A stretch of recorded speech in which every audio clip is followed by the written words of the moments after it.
Mateo, 15 kabanata.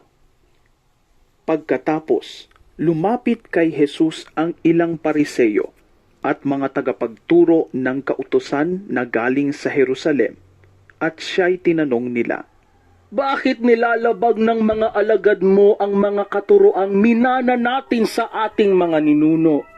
Kumakain sila nang hindi muna naghuhugas ng kamay ayon sa tamang paraan." Sinagot sila ni Jesus, Bakit naman ninyo nilalabag ang utos ng Diyos dahil sa inyong mga tradisyon? Sinabi ng Diyos, igalang mo ang iyong ama at ina, at ang sino mang lumait sa kanyang ama o ina ay dapat patayin. Ngunit itinuturo ninyo na kapag sinabi ng isang tao sa kanyang ama o ina, ang anumang maitutulong ko sa inyo ay naihandog ko na sa Diyos. Hindi na niya kailangan tulungan ang kanyang ama at ang kanyang ina. Pinawawalang kabuluhan ninyo ang salita ng Diyos. Masunod lamang ninyo ang inyong minanang mga katuruan. Mga mapagkunwari, tama nga ang sinabi ni Propeta Isaias tungkol sa inyo. Ang paggalang sa akin ng bayang ito ay pakunwari lamang, sapagkat sa bibig at hindi sa puso ito bumubukal. Walang kabuluhan ang kanilang pagsamba, sapagkat itinuturo nilang galing sa Diyos ang kanilang mga utos.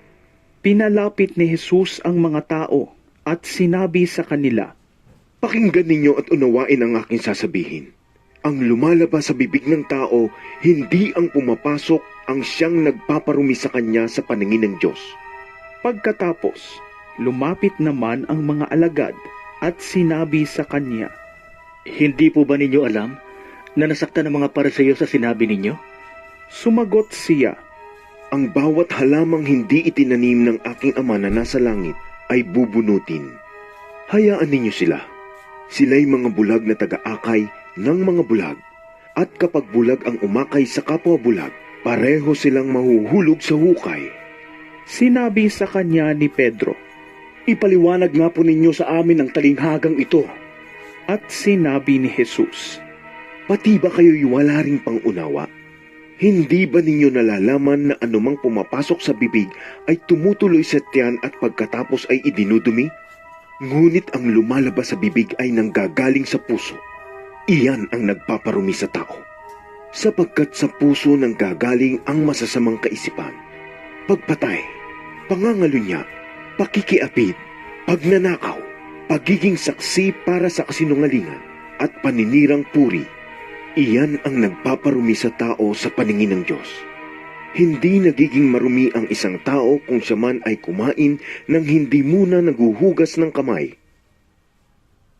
Umalis doon si Jesus at nagpunta sa lupaing malapit sa Tiro at Sidon.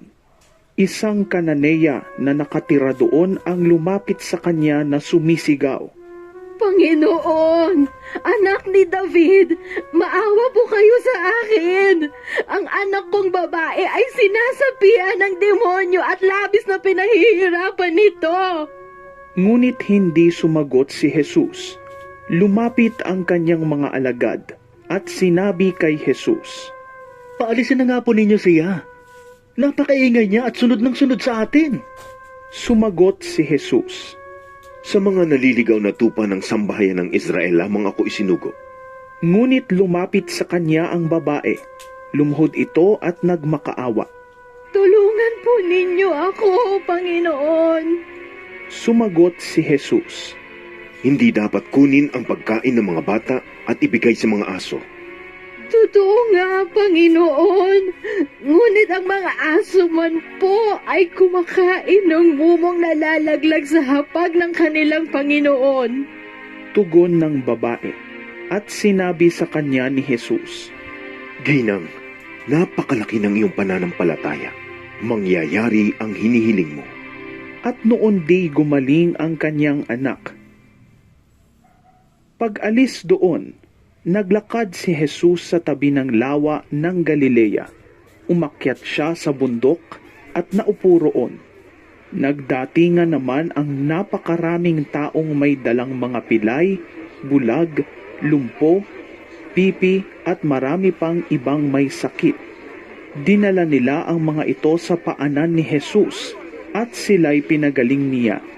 Kaya't namangha ang mga tao nang makita nilang nakapagsasalita na ang mga pipi, gumaling ang mga lumpo, nakakalakad na ang mga pilay, at nakakakita na ang mga bulag. Kaya't pinuri nila ang Diyos ng Israel. Tinawag ni Jesus ang kanyang mga alagad at sinabi sa kanila, Nahahabag ako sa mga taong ito. 3 araw na ngayong kasama natin sila at wala na silang pagkain. Ayokong paalisin sila ng gutom. Baka sila mahilo sa daan. Sinabi naman ng mga alagad, Saan po tayo kukuha ng sapat na pagkain para sa ganito karaming tao sa ilang na ito? Ilan ang tinapay ninyo riyan? tanong ni Jesus sa kanila. 7 po, at mayroon pang ilang malilit na isda. Sagot nila, pinaupo ni Jesus sa lupa ang mga tao.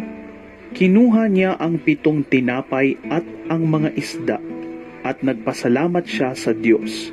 Pagkatapos, pinaghati-hati niya ang mga iyon at ibinigay sa mga alagad upang ipamahagi sa mga tao. Nakakain at nabusog ang lahat. At nang ipunin ng mga alagad ang tinapay na lumabis, nakapuno pa sila ng 7 kain. May 4,000 lalaki ang nakakain, bukod pa sa mga babae at mga bata. Nang napauwi na ni Jesus ang mga tao, sumakay siya sa bangka at nagtungo sa lupain ng Magadan.